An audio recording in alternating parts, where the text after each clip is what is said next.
Hello guys! Blessed afternoon.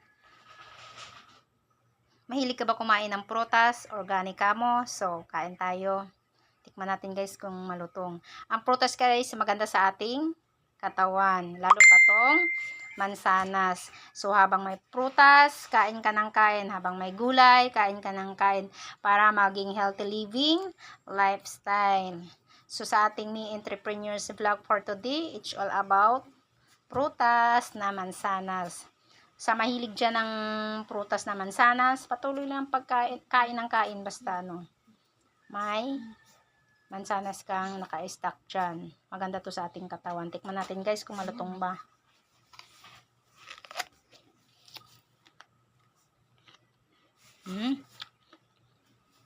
Tamis ate. Tamis. Hindi lang siya masyado malutong guys kasi matagal na ito naka-stack sa ref. Pero matamis pa siya.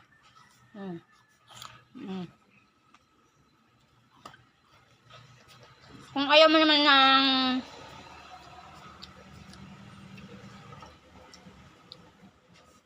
yung kinakain na ganito, yung mga senior citizen dyan or bata na pang mga ngipin, pwede nyo i-blender.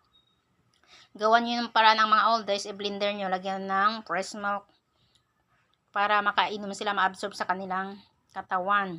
Yung mga senior citizen dyan na mahilig sa prutas, tapos may mga bata dyan na mahilig din sa prutas, ay hindi pa sapat ang kanilang yung mga bata na hindi pa sapat ang kanilang mga ngipin at mahilig, i-blender nyo na lang, lagyan nyo ng fresh milk, masarap din siya.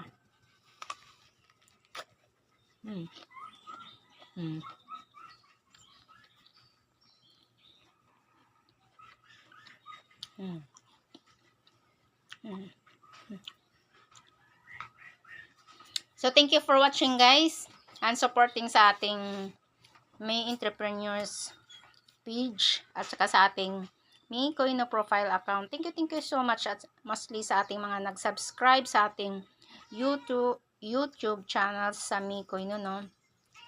Guys, a million, thank you so much. Thank you a lot. Thank you very much sa inyong walang sawang support, no? Thank you so much. So, sa mga hindi pa naka-follow, follow me and don't forget to share for more benefit sa ating content every day, no? To achieve our goal. We're helping each other, not now but someday. So, thank you so much guys, lalo pa sa aking mga solid star senders. Thank you so much. Solid followers and viewers from the other countries. Thank you so much. At saka dito sa Philippines. So, kung gusto mong laging healthy, kumain ka ng prutas at gulay.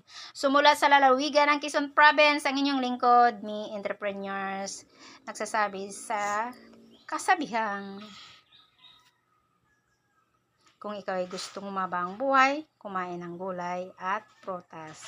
Thank you for watching. God bless us all. Bye for now.